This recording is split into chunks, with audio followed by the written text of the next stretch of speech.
nombreux sont les politicards. Quel est le regard que vous avez justement du contexte burkinabé en termes de liberté d'expression? On n'a jamais mené Norbert au tribunal parce qu'un article qu'il avait écrit était faux. Mais rares font de la politique. La nature est la horreur du vide. La mort du journaliste kamikaze parce qu'il a pratiquement offert sa vie pour qu'il y ait un changement. Nombreux ont de la prétention. Mais rares prennent des positions. Qui a été le principal intermédiaire? Nombreux font des jugements. Mais rares ont la justesse. Toutes les femmes se battent autant que les hommes. Mais je dirais aussi qu'il y a des ministres hommes qui ne sont pas compétents mais qui sont là quand même. Ou bien. Mais quand l'actualité devient l'objet... Normalement, la notion bien comprise de laïcité permet un équilibre des confessions religieuses à l'intérieur d'un espace républicain. Tous deviennent sujets. La simple conscience de savoir que l'autre découle de nous, ça crée naturellement en vous un sentiment de paix et ça tue tout sentiment de guerre. Le tribunal de l'actualité, du lundi au vendredi à 8h, simultanément sur Watt FM et Twi TV. Rediffusion 22h30 sur Twi TV et 22h sur Watt FM. Twi TV, la télé interactive.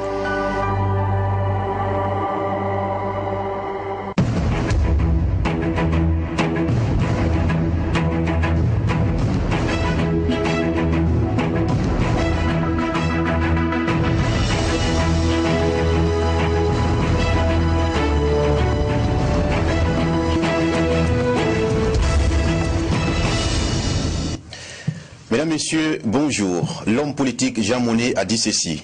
Les hommes n'acceptent le changement que dans la nécessité et ne voient la nécessité que dans la crise.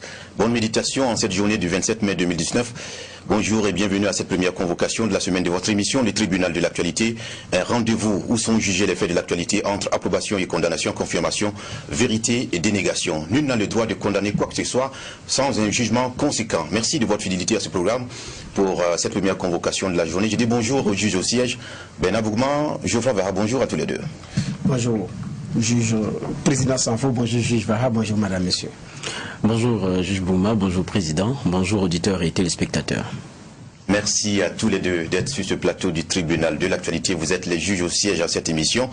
Mesdames, Messieurs, et merci aussi à vous qui nous faites l'amitié d'être toujours fidèles au programme, qui du reste, on rappelle, c'est du lundi au vendredi à partir de 8h pour le direct, rediffusé les mêmes jours à partir de 22h. Alors, ce matin, on va s'intéresser à cette sortie du ballet citoyen, un des mouvements de la société civile burkinabé qui a tenu une conférence de presse, c'était le jeudi 23 mai 2019 à son siège à Ouagadougou, pour se prononcer sur la situation nationale.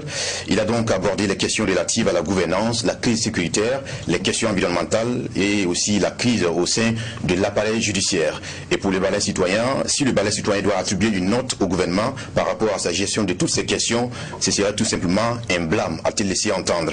Et nous allons donc les auditionner ce matin sur toutes ces positions et propos tenus par ce mouvement de la société civile. Et c'est maître Guy Hervé Cam, un des porte-parole de ce mouvement qui est devant les juges ce matin. Bonjour et bienvenue. Bonjour. Merci de votre disponibilité. Mesdames, Messieurs, voici la première partie de l'émission, les avant-propos.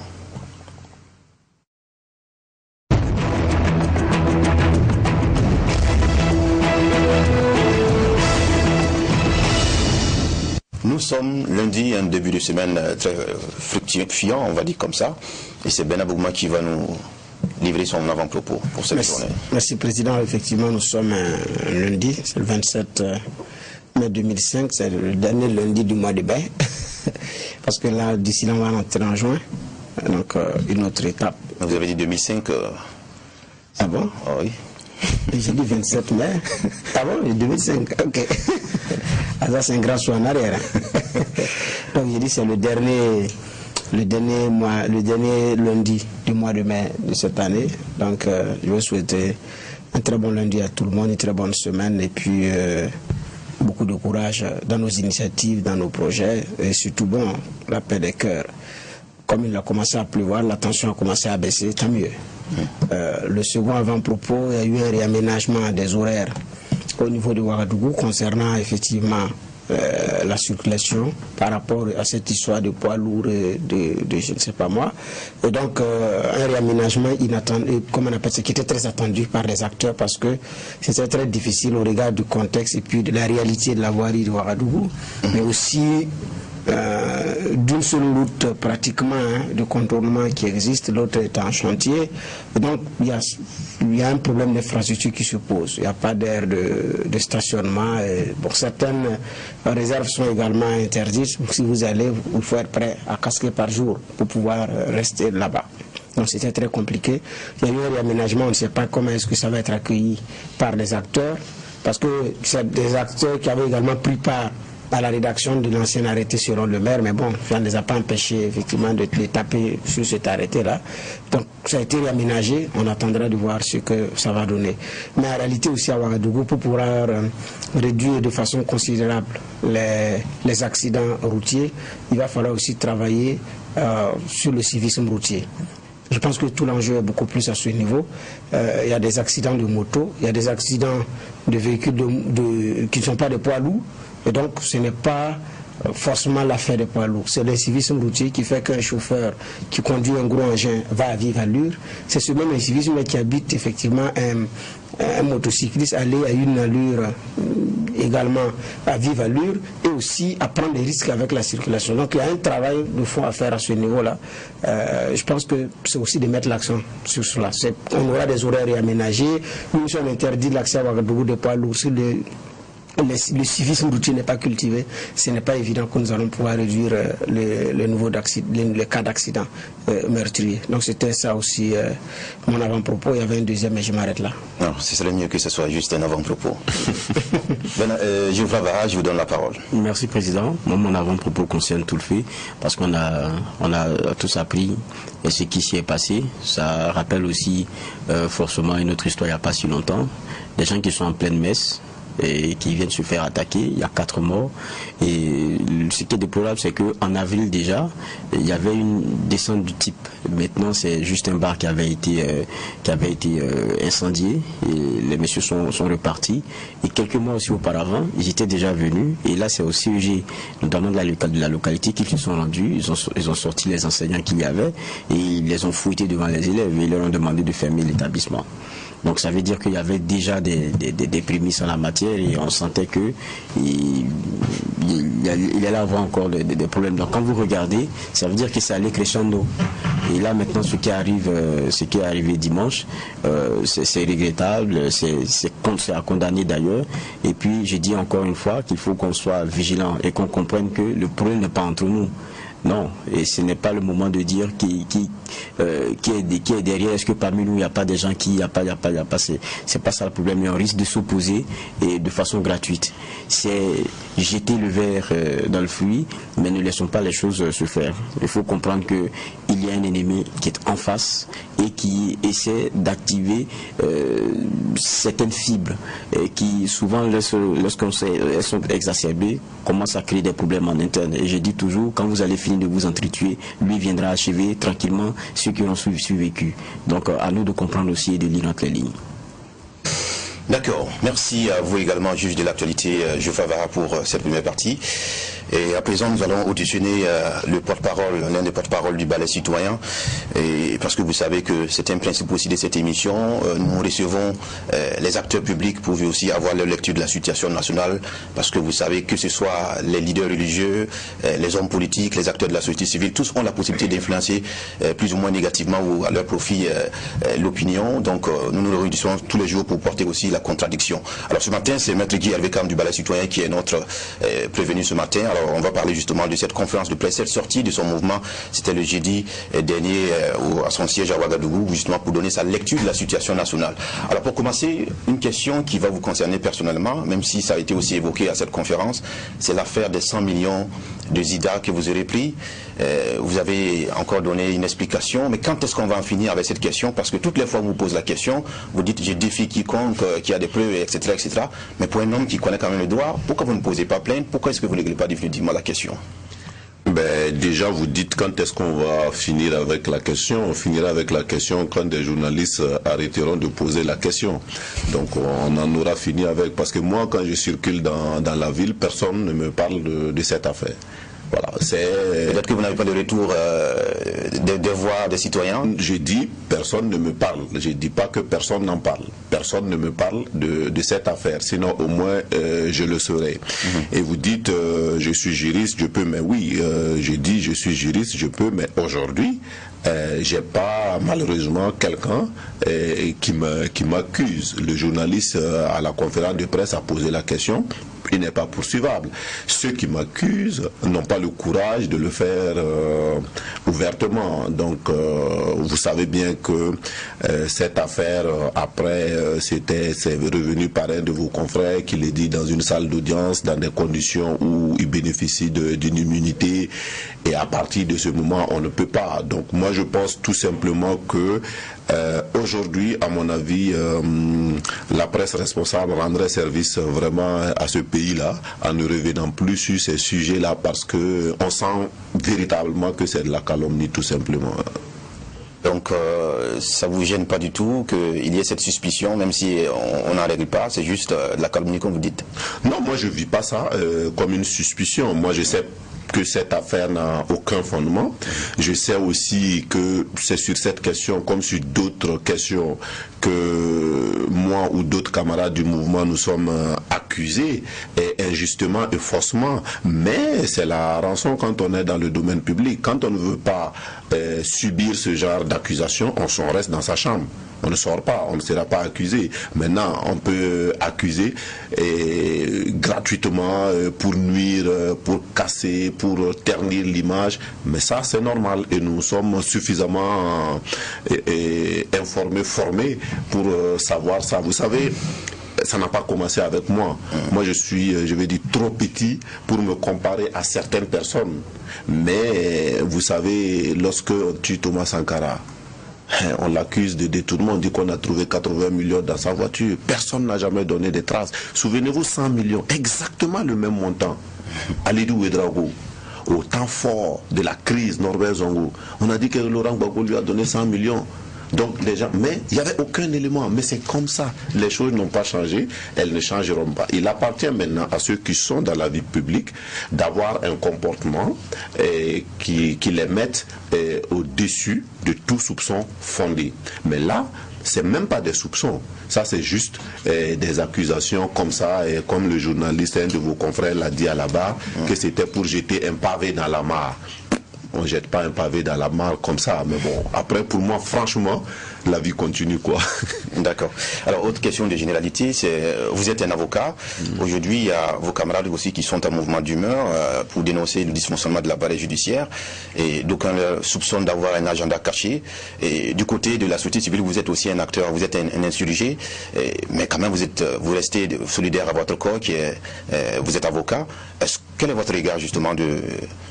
Mais mon regard sur la question, c'est que je vais le partager avec mes confrères à l'AG de ce matin. Donc voilà, il y a une position qui a été prise par les avocats, et les avocats en discutent entre eux. Donc moi, sur un plateau, je ne parlerai pas de... Est-ce que vous partagez tout ce qui a été la façon de conduire les choses? Ma position, je la donne à mes confrères au sein de l'Assemblée générale.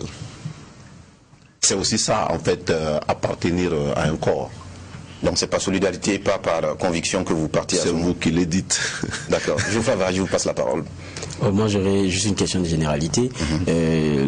La sortie du ballet citoyen, on a vu certains confrères rappeler au moins dans leur écrit que vous n'avez pas attendu ces derniers temps, alors qu'il y avait beaucoup de matière, il y avait beaucoup d'ébullition, quoi qu'on dise, sur notre scène, et il y avait un journal qui ironisait pour dire: est-ce que vous n'êtes pas allé chercher un balai plus dur pour venir balayer?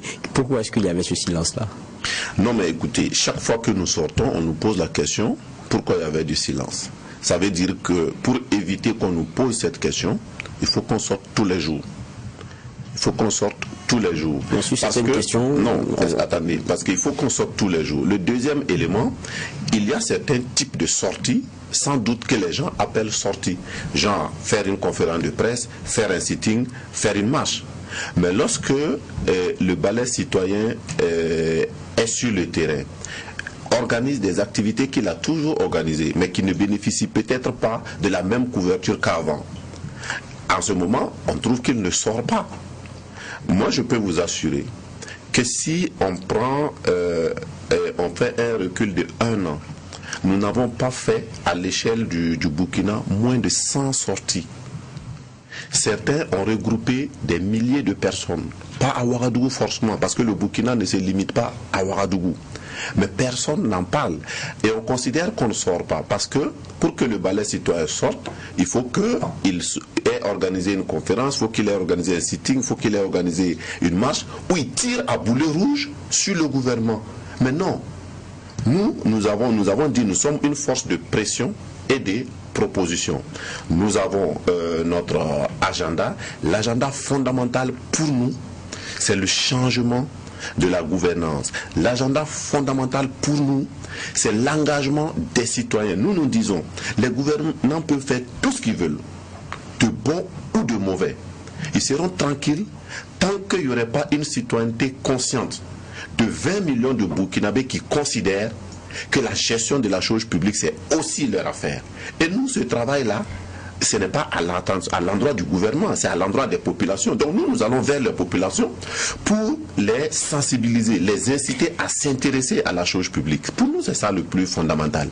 Maintenant, comme je l'ai souvent dit, il y en a qui pensent que le balai citoyen doit mener leur combat. Pourquoi ? Parce que le balai citoyen fait partie de ceux qui ont fait partir le régime ancien. Donc aujourd'hui, il doit faire partie du régime actuel pour qu'on sente qu'il est juste. Mais ce n'est pas ça.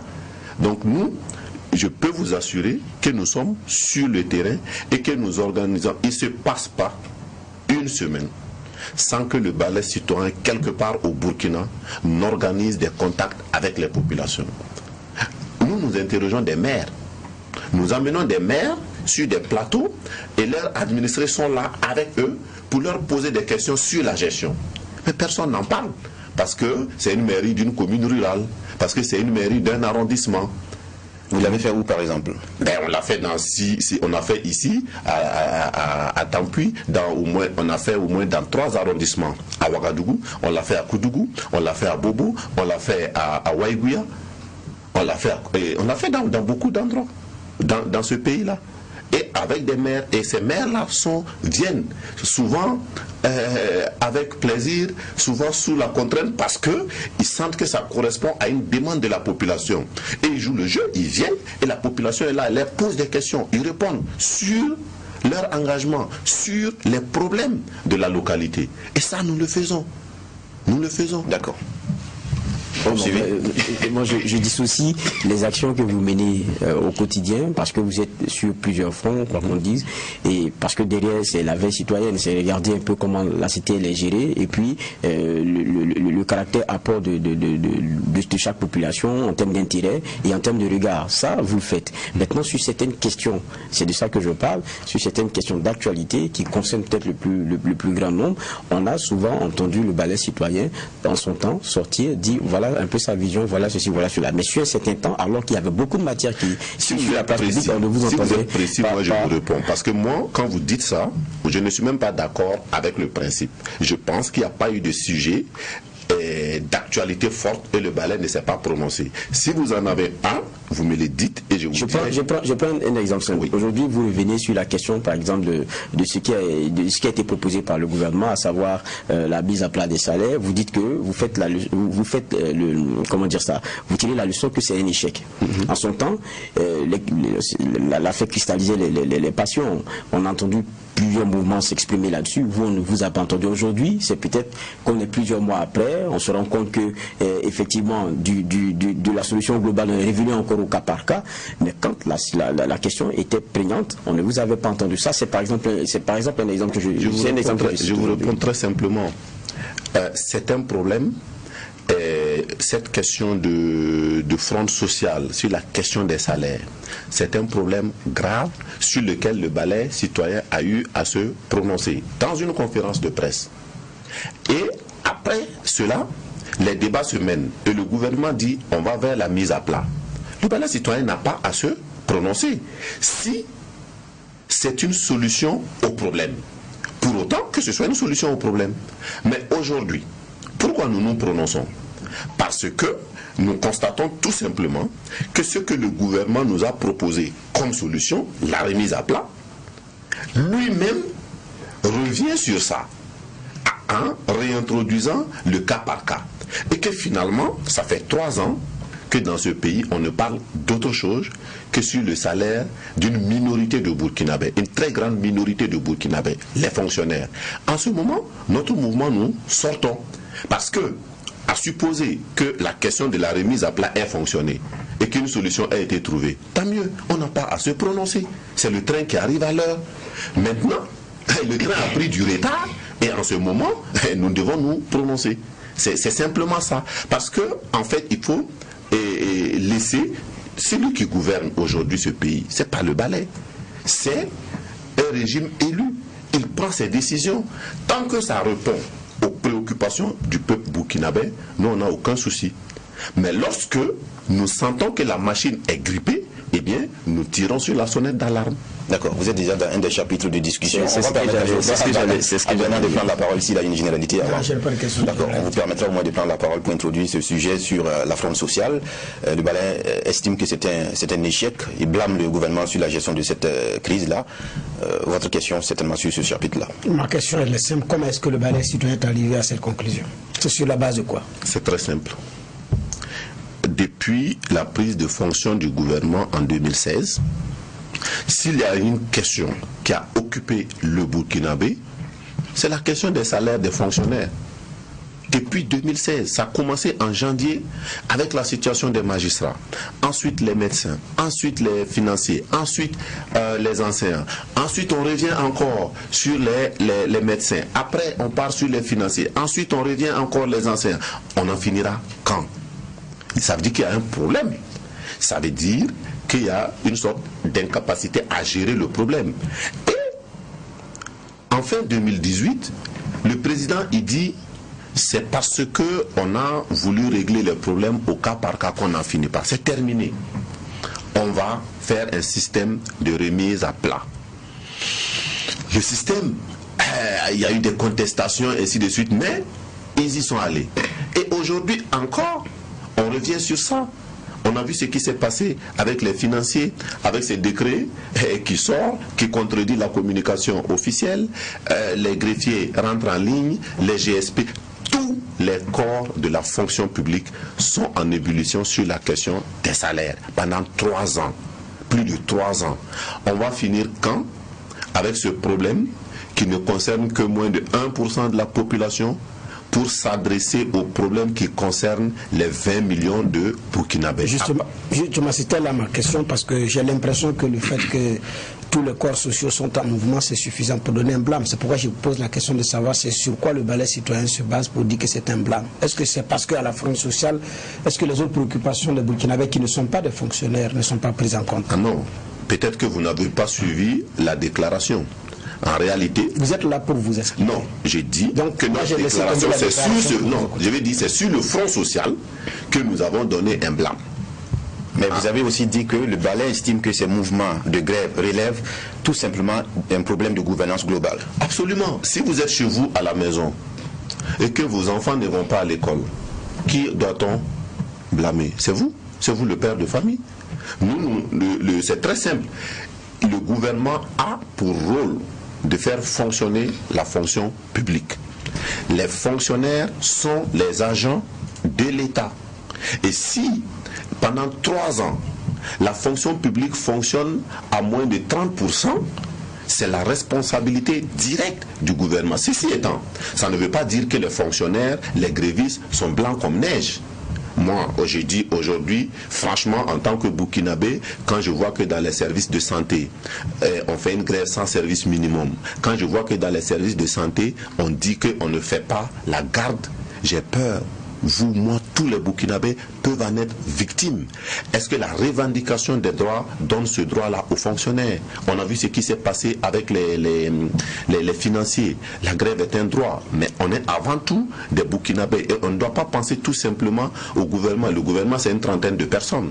Mais après, il y a beaucoup de Burkinabés qui sont... Non, je vais dire, non. Quand on dit ça, ça ne veut pas dire qu'on dit que sur toute la ligne, les fonctionnaires ont raison. Mais on dit, il y a quelqu'un qui a été voté, il y a un gouvernement qui a été élu par le peuple burkinabé pour gérer ce pays-là. Et donc, s'il y a des secteurs où ça ne va pas, c'est celui qui gère. Moi, si je suis un chef d'entreprise, qui voulez-vous qu'on blâme si mon entreprise ne fonctionne pas? C'est moi. C'est à moi de prendre toutes les mesures. Je dis bien toutes les mesures. Il faut aussi compter sur la bonne foi de vos travailleurs. Parce que on voit que vous ne blâmez pas aussi l'autre camp, et surtout sur la question de soutenabilité. Non, on ne dit pas, on n'a pas jugé l'autre camp. On a jugé celui qui a été élu, on a jugé le gouvernement. Voyez-vous, le travailleur, c'est un individu. Il a le droit de ne penser qu'à lui-même, qui peut être moralement condamnable. Mais si un fonctionnaire ne pense qu'à lui-même, ben on peut le condamner moralement, mais il a le droit. Mais par contre, c'est l'État qui doit faire en sorte que la fonction publique travaille pour l'ensemble des 20 millions de Burkinabés. Moi, je me demande, la question que je me pose, est-ce qu'on peut faire un jugement comme ça avec Sinilo? On juge le gouvernement, c'est bien, mais tout à l'heure, la parenthèse que vous ouvrez, la critique sur notamment la façon dont les luttes sont menées, je me rappelle je pense que c'était Clément Savadogo, lors d'une rencontre du MPP, qui disait que, parlant du monde syndical burkinabé, il est l'un des plus durs au monde. C'est pour reprendre un peu ses propos. Quand vous avez une capacité de nuisance que vous utilisez très souvent, vous finissez par obtenir quelquefois des choses. Mais le problème, c'est comment est-ce qu'on les maintient. On critique aujourd'hui, c'est vrai, le gouvernement pour ses engagements, pour le non-respect de ses engagements, mais pourquoi est-ce qu'on ne vous entend pas souvent aussi dire cette vérité-là? Celle que vous abordez tout à l'heure, c'est ce sur quoi on n'entend pas souvent. C'est tout simple. On a eu la grève des financiers, on passe dessus comme ça. Oui. Mais vous savez ce que ça crée comme manque à gagner. Vous savez comment on a été pris à la gorge financièrement. Et là encore, l'onde de choc des conséquences, on ne les maîtrise pas encore aujourd'hui. Alors, les financiers ont grévé pendant 3 mois. Le taux d'exécution de recouvrement pendant la période 25% comparativement à 2018. C'est très grave. Mais comme je l'ai dit, on peut ne pas être d'accord avec les financiers. On peut ne pas être d'accord avec les financiers. Mais il y a un seul responsable, c'est quand même le gouvernement. Vous ne voulez pas. Et nous, quand on veut lutter sur la gouvernance, on doit s'adresser à qui? On doit s'adresser à celui qui gouverne. Maintenant, la question du patriotisme, la question de l'engagement personnel pour le pays, on peut en discuter. Chacun peut le prendre comme il veut. Nous, aujourd'hui, si on dit on n'est pas d'accord avec les syndicats, est-ce que ça change quelque chose par rapport à la situation? Ce qui change quelque chose, c'est le changement de comportement du gouvernement sur ces questions. Parce que c'est lui que nous connaissons comme responsable. C'est à lui on s'adresse. C'est à lui de trouver les solutions pour faire en sorte que la fonction publique serve les intérêts de la majorité des Burkinabés plutôt que les intérêts d'une minorité de fonctionnaires. Moi, j'ai l'impression d'écouter vraiment un avocat qui a une partie qu'elle défend, point barre. Je ne défends pas les fonctionnaires. Non, je ne parle pas de défendre les fonctionnaires ici. Je dis quand on veut apporter un regard sur un problème qui est global et qui implique plusieurs acteurs, pour moi, c'est réducteur que de dire c'est toi qui. Alors qu'on reconnaît. Non, vous critiquez. Vous avez décidé d'avoir une proposition. Vous acceptez de critiquer et d'aborder des questions. Vous ne pouvez pas le faire. Il va terminer sa question. Non, lorsqu'il y a eu la conférence sur la mise à plat, le balai citoyen n'a pas été invité. Nous sommes quand même une composante essentielle. Il y a eu une invitation publique à tout acteur. Non. Il y a eu des invitations qui ont été adressées à des organisations de la société civile. Le balai citoyen n'a pas été invité et nous l'avons déploré. Parce que justement, c'est dans un cadre comme ça que nous pouvons faire nos propositions. Exactement. Que nous pouvons faire nos propositions. Nous n'avons pas été invités, mais nous avons quand même pris position sur cette question. Ce n'est pas que nous n'avons pas de position sur la question. Moi, je suis à mesure de vous dire aujourd'hui que sur le plan de la gestion de la fonction publique, en paraphrasant le président Sankara, mais on a un budget qui, franchement, n'est pas orienté vers la majorité. C'est un budget antidémocratique. Comment peut-on prendre tout l'argent pour gérer la fonction publique? Mais en même temps, qu'on doit reprocher aux fonctionnaires de revendiquer. Je ne suis pas sûr. On peut condamner, mais on ne peut pas leur reprocher. Mais là où on peut reprocher, c'est à ceux qui gèrent nos ressources de faire en sorte que tout ne part pas vers une catégorie de la population. C'est aussi simple que ça. Dans le diagnostic que vous faites, vous dites quand on regarde un peu dans ce qui est en train de se passer, c'est que il y a la question de l'application des textes qui ont déjà été adoptés pour la mise en œuvre de protocoles d'accord, adoptés aussi de commun accord. Donc quand on regarde dans tout cela, c'est des engagements. Oui. C'est une question d'engagement et c'est le rappel du respect d'engagement qui ne sont pas forcément ceux du système d'aujourd'hui. Et quelquefois, ils aiment le rappeler, alors qu'on sait aussi que l'État, quoi qu'on dise, c'est une continuité. Maintenant, pour moi, la question qu'on se pose, est-ce que, même quand on a la critique sur ce que sont les responsabilités, il n'y a pas aussi à se dire que ils héritent aussi, quoi qu'on dise, de beaucoup de choses. Et quelquefois aussi, j'ai dit encore, il n'y a pas ce bémol-là qu'on entend, même lorsque les critiques sont adressées. J'ai dit, quand on veut aborder une question, pour moi, ça se fait de façon globale, où tous les aspects sont énumérés dans la franchise. Non, mais vous savez, lorsqu'on se prononce sur la gouvernance du pouvoir en place, on ne se prononce pas sur les mouvements sociaux. Nous, notre objectif, c'était de porter un regard sur la gouvernance sécuritaire, la gouvernance sociale, la gouvernance environnementale, ainsi de suite. Ce n'était pas de porter un regard sur le monde syndical. Sinon, voilà, sinon sur la question, ce n'est pas simplement le monde syndical, sur notre société, le degré de patriotisme qu'on peut avoir par rapport aux 18 millions, aux 20 millions de Burkinabés, notre objectif, c'était pas ça. Sur cette question, on a nos positions. Oui, notre intérêt aussi, c'est pas de vous auditionner sur le fait que vous avez inscrit des sujets spécifiquement. C'est là où on vous entendait aussi qu'on s'intéresse.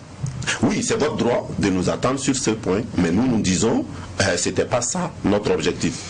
D'accord. Bernard. Excusez-moi, vous savez que avec le actuellement il souffre. Oui, tout à fait. L'ancien ministre Clémence Ouedraogo effectivement avait affirmé que ces 5 dernières années, nous étions en 2017, les fonctionnaires burkinabés ont eu beaucoup plus d'augmentation, suffisamment sensible. Maintenant, la question, selon lui en son temps, c'est de savoir, mais pourquoi est-ce que les revendications continuent? Est-ce que par rapport à votre diagnostic, vous avez également posé ce problème? On a chacun, à titre personnel, ou à titre du groupe, comme dans le ballet citoyen, on a notre regard sur le pourquoi de tout cela. Mais, encore une fois, je dois dire que malheureusement, nous disons que la responsabilité de trouver ou de ne pas trouver une solution, c'est le gouvernement. Maintenant, quand vous dites, il y a des sujets sur lesquels, dans les débats, vous voyez donc les positions de tout le monde du mouvement. Nous disons, lorsque je vous dis par exemple, lorsque je vous dis que ce n'est pas normal qu'on prenne la majorité de nos ressources pour une minorité de personnes, vous comprenez ce que je veux dire? C'est très clair. Mais maintenant, je dis, les fonctionnaires n'ont pas revendiquent, on peut condamner ça moralement, mais ils sont dans leur rôle. Il appartient au gouvernement de trouver le moyen d'avoir une gestion équitable de nos ressources. C'est cela. Lorsque je parle de la grève des médecins, lorsque je parle de la grève des fonctionnaires, lorsque je parle de la grève de la sécurité pénitentiaire, pendant 8 mois, vous trouvez ça normal? Moi non. Mais ceci étant, je dis que on peut... Moi je ne crois pas. Et au ballet citoyen, nous disons que on ne peut pas abandonner l'avenir du pays là à un sursaut d'orgueil individuel de tout le monde. Vous savez, quand vous prenez 10 personnes, vous les mettez ensemble et que vous dites non, ce sont tous des saints, ils vont tous penser à l'intérêt général, vous êtes perdus. C'est pour cela qu'on élit des gens. Et aujourd'hui, dans cette population de Burkinabé là, il y en a dans la fonction publique comme dans le secteur privé, vous aurez toujours des gens qui ne sont pas bons, qui ne penseront qu'à eux-mêmes. Mais parmi tout ça, celui qui doit faire la synthèse pour trouver le juste milieu, c'est le gouvernement. Voilà. D'accord, avant de passer à un autre point, oui, vous voulez dire quoi, oui, parce que le regard, c'était beaucoup plus la question même de la gouvernance. Et vous dites, au regard de tout ce qui s'est passé et ce que vous avez pu constater, le MPP ne peut pas refonder quoi que ce soit et agiter dans le même abîme que le CDP. On a dit qu'il y a un risque qu'il aille exactement dans le même abîme que le CDP. Parce que vous savez, dans un pays, ce qui peut maintenir tout le monde, c'est une gouvernance rigoureuse. Rigoureuse. Il y a des moments ça va faire mal, il y a des moments ça va faire plaisir, mais en même temps on avance. Ce qui se passe aujourd'hui et qui peut se constater malheureusement dans beaucoup de pays africains, c'est que lorsque les gens sont élus, immédiatement, au lieu de gouverner, on pense à la prochaine élection. Voyez-vous? Donc, les solutions que l'on trouve ne sont pas des solutions transformatrices de la société. Ce sont des solutions de convenance qui vont en fait tout simplement donner de l'aspirine à quelqu'un qui a le palu pour qu'il ne sente pas la douleur au lieu de traiter le palu lui-même. C'est ce qui se passe. Et quand on rentre dans ça, qu'est-ce qui va se passer? C'est que bien entendu, on va se dire que la société se porte bien, parce qu'on ne voit pas les symptômes de la maladie. Mais le jour où on va se rendre compte que la société est toujours malade, ben c'est comme le CDP. Donnez-nous quelques points qui dénotent de façon très claire que pour le gouvernement actuel ou pour le régime MPP, on ne pense qu'à 2020. Écoutez, lorsque les professionnels de la santé nous disent que sur la question de la gratuité, on a la gratuité, il n'y a pas de médicaments. Lorsque sur la question de l'hôpital de Bobo, on vous dit il faut construire l'hôpital, peu importe le lieu, tout de suite, parce que c'était une promesse de campagne. Donc, il y en a beaucoup, hein. Donc, en réalité, il y a beaucoup de choses comme ça. On le fait, peut-être dans la précipitation, parce que ce sont des promesses de campagne, parce qu'il faut capitaliser ça. Il faut pouvoir dire en 2020 aux gens, voilà, nous avons construit un hôpital à Bobo, la santé était gratuite. Et tiens, est-ce que vous vous rappelez qu'en 2017, on a voté 16 milliards pour l'employabilité des jeunes? Vous vous rappelez de ça? Oui. Est-ce que vous savez ce que c'est devenu? Peut-être que le ministère en question n'est pas suffisant. En même temps, vous dites une chose et son contraire. Non. Quand on fait des promesses de campagne, c'est pour les respecter. Non, je vais vous dire, lorsque on fait des promesses de campagne, c'est pour les respecter.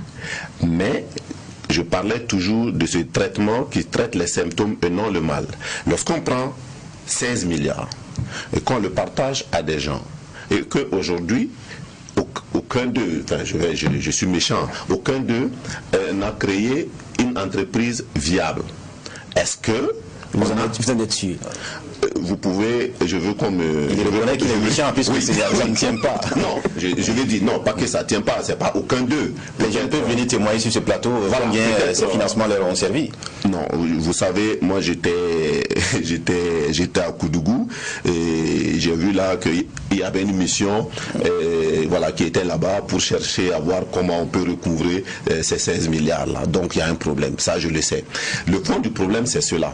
Donc on a pris une mesure, mais qui était une mesure purement électoraliste et qui n'était pas bien pensée. Et vous voyez, on disait des jeunes entreprises, il y avait 300 000 et tout.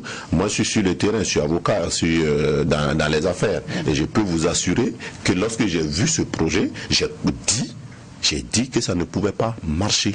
Ça c'est clair. En fait, excusez-moi, lorsque moi je veux bien, on vient de créer une banque, la banque agricole. Moi je veux bien, toute ma prière est que ça marche. Mais ma conviction personnelle est que c'est électoraliste. Pourquoi? Parce que ça n'a jamais marché nulle part. Ça n'a jamais marché. Il y avait au Burkina la Caisse nationale de crédit agricole, il y en avait. c'est quoi? C'est pas des systèmes qui peuvent marcher, mais en même temps, on a un pays à 80% d'agriculteurs et ça peut marcher en termes de communication. Et eux-mêmes disaient lors de la rencontre qu'il y a eu que c'est quelque chose qu'ils voulaient depuis. Maintenant, quand les acteurs eux-mêmes le demandent, et parce qu'ils l'expliquent par le fait que les systèmes que nous avons ici, les banques et autres, ne répondent pas forcément à leur réalité, qui même dans le processus d'accès au crédit ne prend pas en compte certaines richesses qui sont les leurs. Oui, mais écoutez, les acteurs n'ont pas demandé une banque. Les acteurs demandent l'accès au crédit. L'accès au crédit n'appelle pas forcément la création d'une banque. Est-ce qu'on n'aurait pas donné mieux? Je vais vous expliquer. Parce que si vous n'avez pas accès au crédit dans les banques traditionnelles, ça veut dire qu'en amont, il y a un problème d'organisation structurelle qui fait que vous n'êtes pas entre griffes bancable. Donc il faut ce travail-là pour rendre le secteur bancable. Et ça, c'est le rôle de l'État.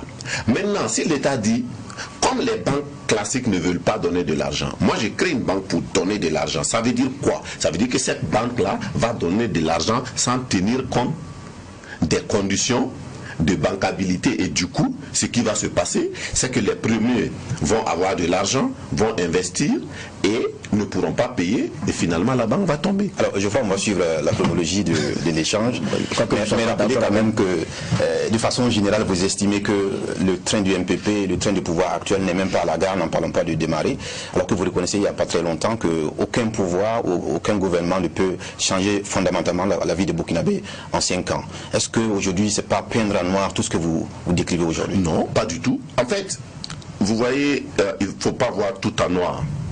Parce que nous avons été très durs. Est-ce que vous arrivez de relever les bons points du pouvoir? Mais franchement, on s'en fout des trains qui arrivent à l'heure. Franchement, ça c'est le travail du MPP, de ses structures de communication. Si on veut passer la vie à parler des bons points du MPP, qu'est-ce que les gens du MPP eux-mêmes vont faire? Nous, ce qui nous intéresse, c'est de parler de là où ça ne va pas, pour que ça soit recadré pour l'intérêt du Burkina. Parler des bons points du MPP n'a aucun intérêt pour nous, pour le peuple burkinabé. Ce qui a un intérêt pour nous, c'est de dire attention là où ça ne marche pas, pour que ça marche. Voilà. D'accord. Alors, Geoffroy, on va passer à un autre point.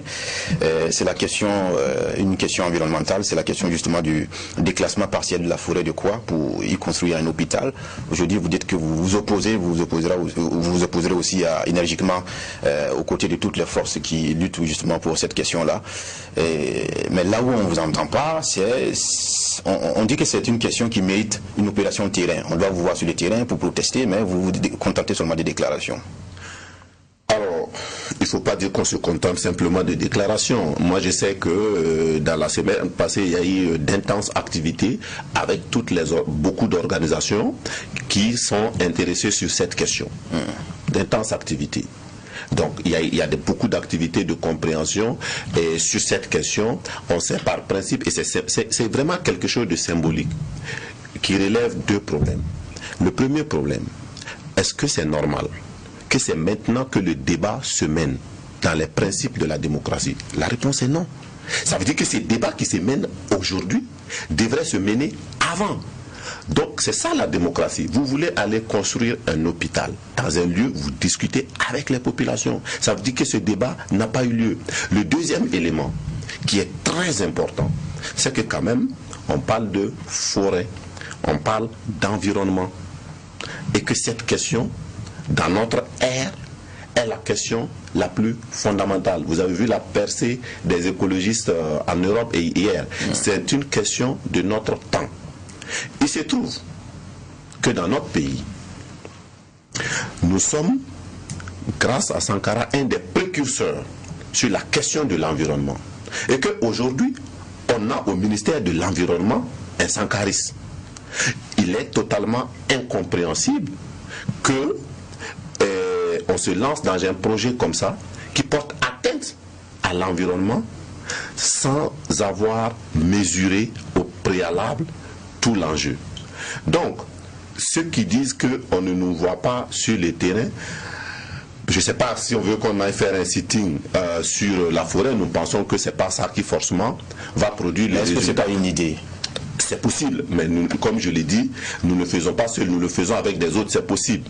Mais ce que je veux vous dire, c'est que nous avons déjà un travail premier qui est d'attirer l'attention de la population, l'attention du gouvernement sur les risques que nous courons. Cette forêt est une forêt classée. Une forêt n'est jamais classée au hasard. Dans un droit burkinabé, il y a des conditions, il y a des éléments qui servent à classer une forêt.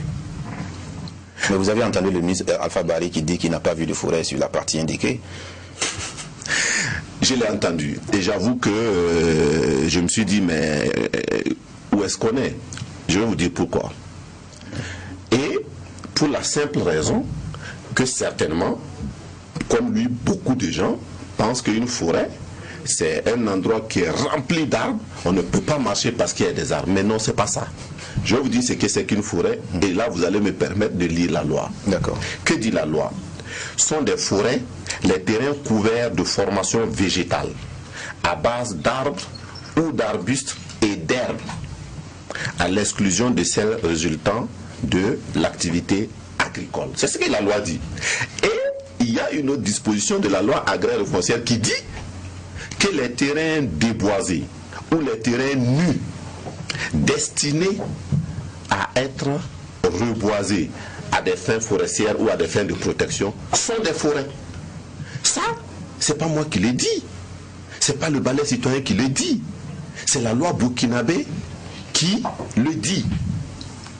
Et elle va plus loin pour nous dire que la forêt, donc telle que définie là, est une ressource naturelle dont la protection incombe à tous les Burkinabés. À partir de ce moment, lorsqu'on dit que parce que il y a un boisement clairsemé, donc c'est pas une forêt, il y a un problème. Et je vais aller plus loin pour vous dire que je disais tantôt que quand on classe une forêt, on monte en échelle. Et quels sont les éléments qui font qu'on va classer une forêt? Il y a la taille, il y a l'intérêt écologique et il y a la valeur esthétique. Moi, je défie quelqu'un du gouvernement de nous dire pourquoi cette forêt-là a été classée. Est-ce que c'est la taille? Est-ce que c'est l'intérêt écologique? Est-ce que c'est la valeur esthétique? Mais ceux qui connaissent la zone, lorsque vous quittez de Bobo pour Ouaga et que vous regardez à gauche et à droite, mais cette fois-ci le site c'est à gauche, et que vous regardez, mais vous voyez le site, est-ce qu'il ne mérite pas protection?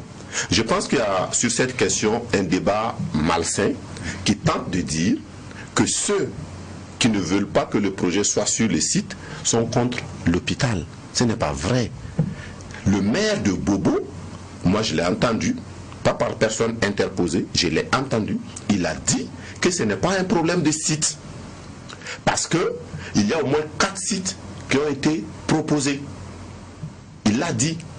Donc s'il y a des sites, pourquoi aller déshabiller Pierre pour habiller Paul? On peut avoir notre hôpital et notre forêt. Pourquoi on choisit de couper l'hôpital et la forêt pour faire l'hôpital? On vous a parlé aussi du délai, que les partenaires chinois disent que si on doit choisir un autre site, ça risque de prendre au moins 1 an avant de pouvoir reconstruire la... Je vais vous dire une chose. Nous avons rétabli nos relations avec la Chine quand? Il y a à peine 1 an. On a rétabli les relations avec la Chine en mai 2018. 1 an jour pour jour. Voilà. Aujourd'hui, les Chinois sont à mesure de commencer le projet de l'hôpital. Et on nous dit, si on change de site, ça va prendre 1 an. C'est difficile de croire à ça. Ce n'est pas possible. De 0 à 1 an, on est à la phase terminale. Là, on n'est pas à 0 et on a besoin de 1 an. Soyons sérieux. Moi, je pense tout simplement que c'est pour mettre la pression. Bien sûr, c'est pour mettre la pression. Comme je l'ai dit, on a besoin d'un hôpital pour 2020 et on veut avoir l'hôpital à tout prix. Et ça, ce n'est pas bon. Moi, j'ai une question là-dessus. Moi, je comprends, hein, parce qu'il faudrait classer les 83 ans. On dit qu'on va déclasser une partie. Ça pose vraiment des problèmes. Et puis, bon, on a eu la visite avec ce qui nous a été montré. On dit qu'il y a des parties qui ont commencé à être cultivées. Mais je pense qu'une forêt, c'est un écosystème. C'est pas, et je suis d'accord avec lui, c'est pas un coin, il y a plein d'arbres et seulement. Maintenant, lors de votre point de presse, vous disiez quelque chose qu'on ne va pas s'accommoder, peut-être que je me trompe, mais il y a un thème qui revient, qui m'a tapé, c'est vous avez employé le terme des caprices d'un partenaire. Le caprice, il y a quelque chose qui se cache. Je vais vous expliquer. D'abord, on nous dit que cet hôpital est un don. Ce n'est pas vrai. C'est la contrepartie de notre divorce avec Taïwan pour nous marier avec la Chine populaire. C'est la contrepartie. Taïwan était déjà sur le projet de construction de l'hôpital à Bobo. Eh bien, si nous rompons avec Taïwan, et les Chinois nous ont fait beaucoup de promesses dans l'hôpital. Donc ce n'est pas un don, il y a un intérêt. Il y a un intérêt stratégique dedans. Ça, c'est le premier élément. Et rien qu'hier, encore le maire de Bobo, il l'a dit sur le plateau d'un de vos confrères, qu'il ne faut pas avoir honte de le dire, que le site de la forêt est le choix des Chinois. Souvenez-vous que Taïwan, c'était pas sur ce site. Donc, on est bien à l'aise pour dire que parce que Pékin ne veut pas aller sur le site de Taïwan. Aussi simple que ça. Mais pouvait aller sur une autre.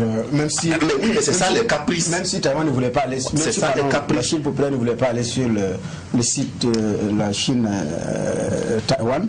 Il y a un autre site où il pouvait aller. C'est ça les caprices. Et on dit, si je veux le dire en français, c'est très compliqué. On dit en Djoula que Bouyansi c'est Yugu. Ça veut dire que le poulet qu'on vous offre, vous ne devez pas le secouer. Sous-entendu, vous ne devez pas le peser pour savoir s'il est gros ou pas. Mais ici, je suis désolé, nous sommes un État indépendant et souverain.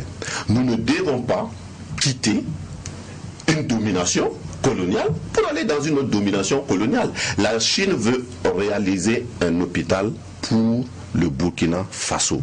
La Chine discute avec le Burkina et on trouve un espace. Si la Chine nous dit, si ce n'est pas cet espace, je ne construis pas, je suis désolé, nous devons avoir la dignité de lui dire de ne pas construire. C'est aussi simple que ça.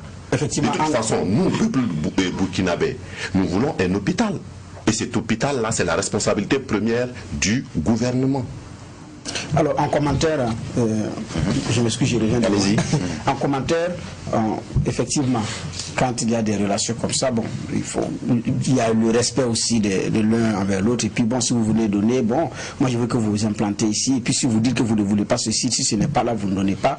Alors que vous venez un don, vous venez décharger des choses chez moi. Moi, je veux qu'un endroit vous déchargez là, vous dites non. Si ce n'est pas ici, bon, effectivement, ça pose un problème entre partenaires ou bien entre amis. Ça, c'est le commentaire que je fais, d'où effectivement les suspicions. Pourquoi est-ce qu'elle insiste pour aller dans la forêt? Selon les termes du maire, c'est la Chine qui a choisi. Pourquoi la forêt?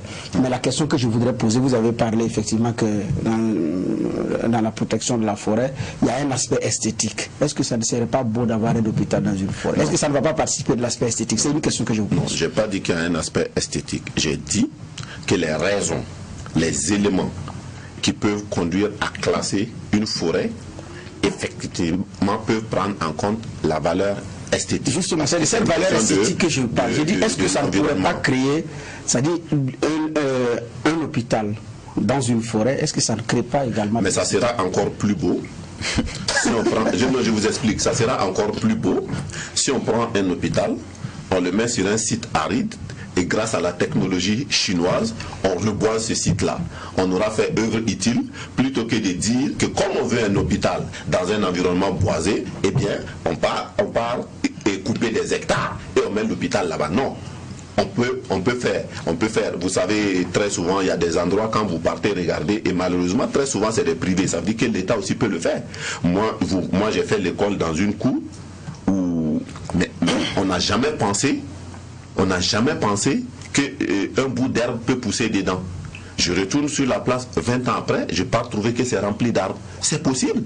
Donc aujourd'hui, le problème, si on a besoin d'un boisement dans un hôpital, on prend l'hôpital et on le reboise. Mais on ne part pas couper des arbres pour le mettre dans le bois. Ça aura servi à quoi? D'accord. Moi, j'aimerais vous interroger sur la détermination du balai citoyen, qui est votre mouvement. En 2014, on avait une question qu'on appelait article 37 qui avait divisé les Burkinabés, et d'aucuns estimaient que ce n'était pas une question illégale, parce que justement, le président pouvait le faire. Et on avait un gouvernement qui était déterminé à le faire. Vous avez lutté jusqu'à ce que cela soit renoncé de façon violente, comme on l'a connu. Aujourd'hui, c'est une question que d'aucuns estiment aussi qu'elle est aussi fondamentale que l'article 37.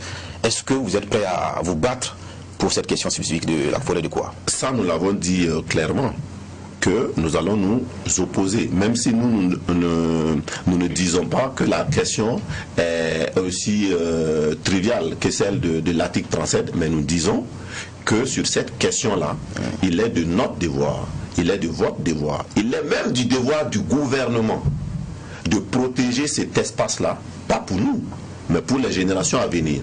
Et sur ce terrain, nous avons dit, nous sommes engagés et nous allons aller avec toutes nos forces pour que le site soit protégé et que Bobo ait son hôpital. Pourquoi? Parce que les deux ne sont pas mutuellement exclusifs.